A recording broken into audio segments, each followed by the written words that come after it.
Mga kamoto, welcome back to my channel. Mamalingki kami ng ng sweetheart ko. Papunta kami sa Talipapa. Doon lang kami magde-date kami doon. Yung motor ko nga pala na itong motor ko na to, kahit luma na pero kondisyon na naman. Kinondisyon ko kanina. Kami aabanti na.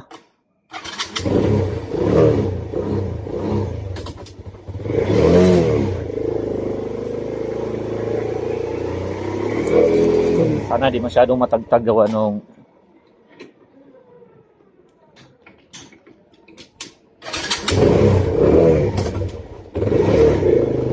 medyo malambot, yung may kating kalambutan. Ang ina to. Pinigya ko na nga.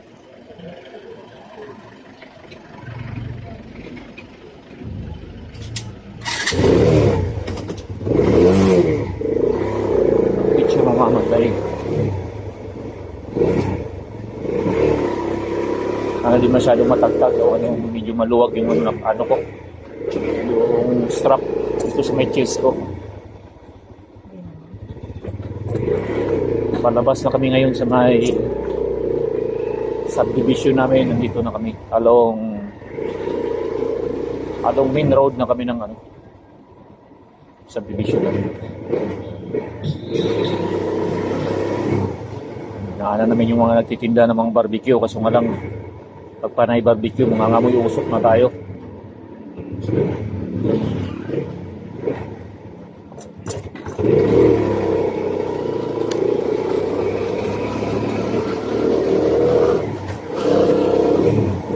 Doon na lang napasok ng cambio niya.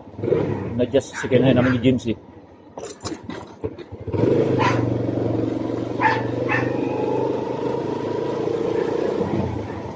Ganda pala ng ngayon, buwan ngayon, magkalapit sa malapit na kasi magra-Ramadan eh.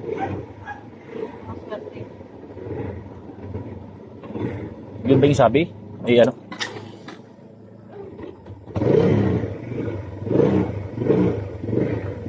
nagdaan muna tayo dito kasi pa-crossing ng lugar na nandito palabas ng namin subdivision eh. Maraming nalidisgrasya dyan gawa yung iba sa kamadali, yung iba ayaw masapawan sa kalsada, gusto laging nangunguna kaya nalidisgrasya. Lalo na to sa lugar na to, itong namin dito, subdivision namin, itong circle na to ngayon dito. Nakakailang beses lang may dito, naputukan ng gulong, nagkakabanggaan kasi yung mga iba, kapag alam nila na hindi matao yung circle na to, nagka-counterflow. Ayun ang nangyayari ngayon, nagka-counterflow. Tapos ang kinabukasan, nung nagbanggaan na sila. Buti hindi nagkandamatay na lang. Nagkakaroon na ng mga injury. Paano pag namatay? Wala nang babalikan.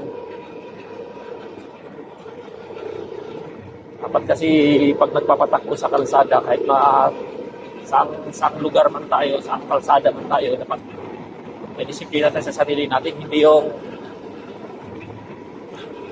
pag nagpapatakbo ng motor, puro harurot lang. So bagay, kung puro depende na sa ibang tao kasi may mga tao bumibili ng motor para mati-feel daw nila yung bilis ng takbo ng motor nila. Ako naman, iba naman ako. Bumili ako ng motor para hindi ako bumili ako ng motor nga pala para gagamitin ko sa pang-araw-araw kaming mag-asawa. Pero yung sabihin mong bibili ako ng motor na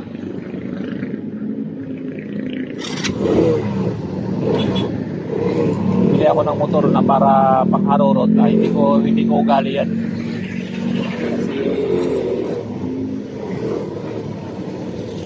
Kasi dahan-dahan tayo dito kasi ayan na, nakita nyo na yung mga tarantado. Sumisinyas na ako. Ayaw bang magbigay. Ganun kagaling yung mga Ganun kagaling yung mga motorista dito sa amin. Dito sa Cavite.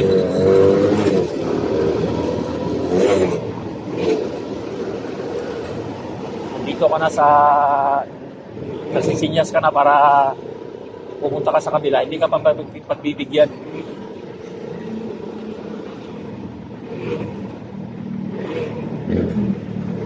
So guys, sa kanila na lang yun. Ayaw na magbigay ng kalsada. Sa kanila na lang yung buong kalsada. Wala namang mawawala sa akin.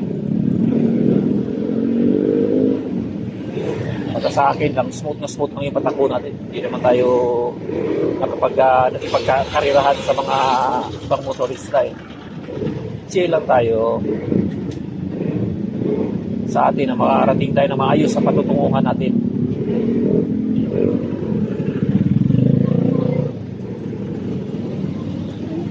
So yung highway sa amin dito sa may Sunnybrook, General Trias, Cavite.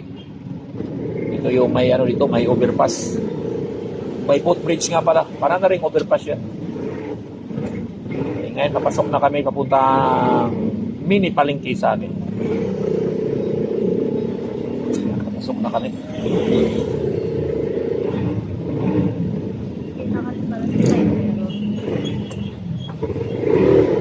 Dahan-dahan lang tayo sa pagmamaniho, gawa ng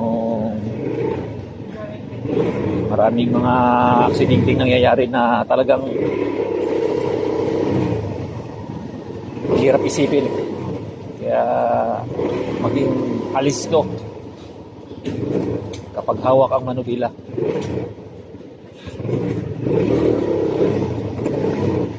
Nagpapatakbo rin ako ng mabilis sa motor ko, pero yung takbo na nasa tamang lugar na, hindi yung takbo ng mabilis kahit sino-sino yung mga ino-overtikan. Tapos kapag hindi na makontrol yung preno ngayon,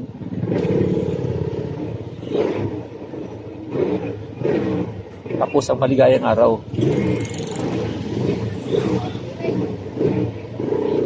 Dito na kami ngayon sa mini palengke namin.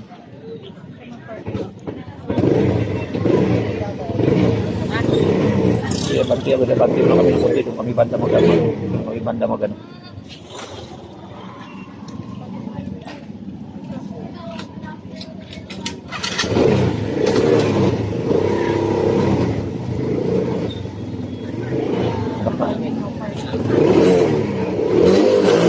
Hindi naman sa kanila to eh.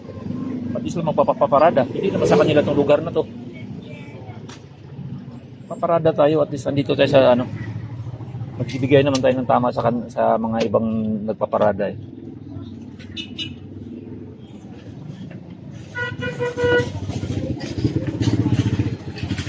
A few moments later. Kami naglalakad na ngayon papuntang bilihan ng kung ano mang makikita namin dito sa palengke namin, kasi medyo mag-aalas 7 na rin ng gabi.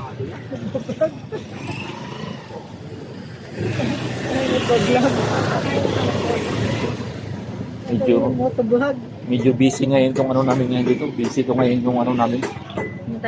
Busy itong pupunta na kami sa bandang dulo, gawa nung pupunta na kami sa bandang dulo, gawa nung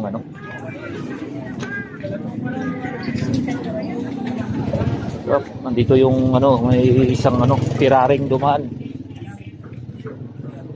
Buti nga Sabado ngayon eh, kung naging Friday to bukas kahapon to eh, lalong mas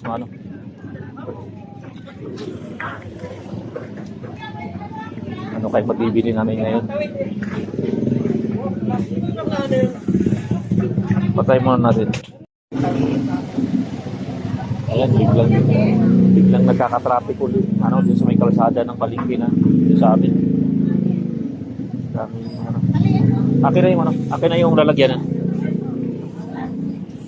Kaya tayong bangos doon, baka mabusan ka. Grabe yung ang mahal lang bilihin ngayon dito, lalo na mga isda, tinalo pa yung karne sa presyuhan. Kaya minsan hindi maiwasang magkarne na lang daw mas mura pa kaysa kumpara mo rin sa isda.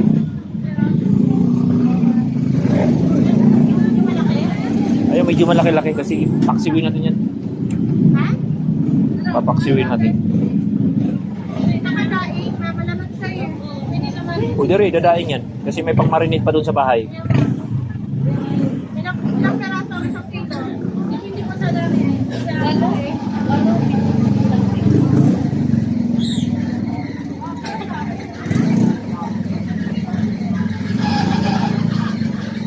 Buti na lang itong mga bangos dito sa amin, medyo mura yung presyo. Makino ngayon kayo kung magkano na yan? Yung mga ibang isda dito ay Ha? bukod sa bihira na lumalabas ng ginto pa. Magkano yan? Magkano na yan ate? 146. Sige, halang 200 na lang. Kasi idaing na lang natin yan. Pwede naman ipadaing, boss. Paano mo na daing na ng ate kasi medyo mapurol na yung ano namin sa bahay. Ang isa. Dagdagan mo na isa lang. Tawad na, oh. Yan, tawad na yun ate. Sarado 200. Daing, oh, daing. Balik ako dyan. Sayang yun, ipapadaing lahat. Mapapadaing na lang ano. Pintuhin na lang natin.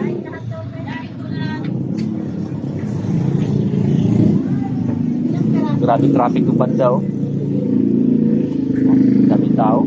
Ano na, alas 7, pasado alas 7 na. Sabagay, marami kasi kayo namimili kasi na gusto may iba gusto mag-inom. May dumaming tao sa namili ng pulutan.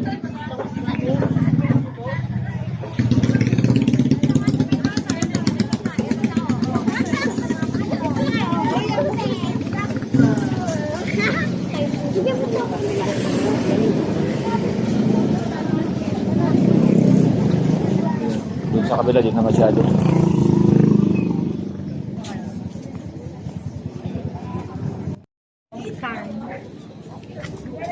Ay, sa awa ng Diyos, tapos na kaming mamili ng uulamin ngayong gabi. At kami pabalik na. Lalakad na kami pumunta sa namin, service ng motor.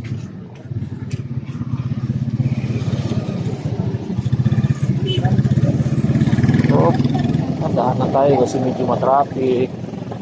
Bilid-bilid lang tayo ng konti. Sabay yung titinda ng itlog dito.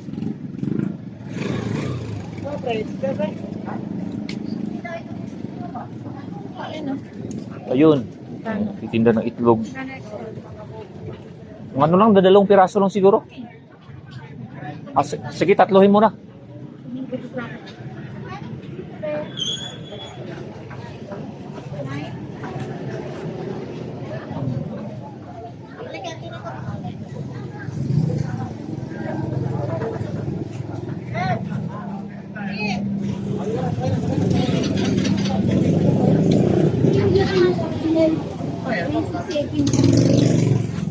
Kami ng itlog ng asawa ko. 750 small. Okay na yan. Medium. 5 peraso lang din. 8. Ano malaki? Ito. Paano hindi ko pagkalaki nila? Tingnan niya. Halos pareho lang. Halos, kunti lang pagkakaiba. Meron para pagkakamit. Small na lang, okay na yan.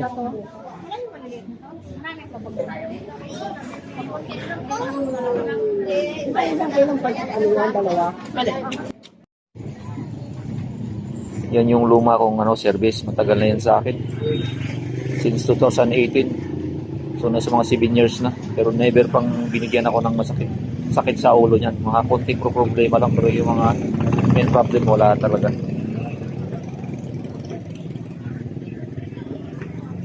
Yan yung ko. Rosy nga pala yan. Rosy Mojo. Minimintin ko kasi nung gusto itong motor na to, kaya talagang magandang forma.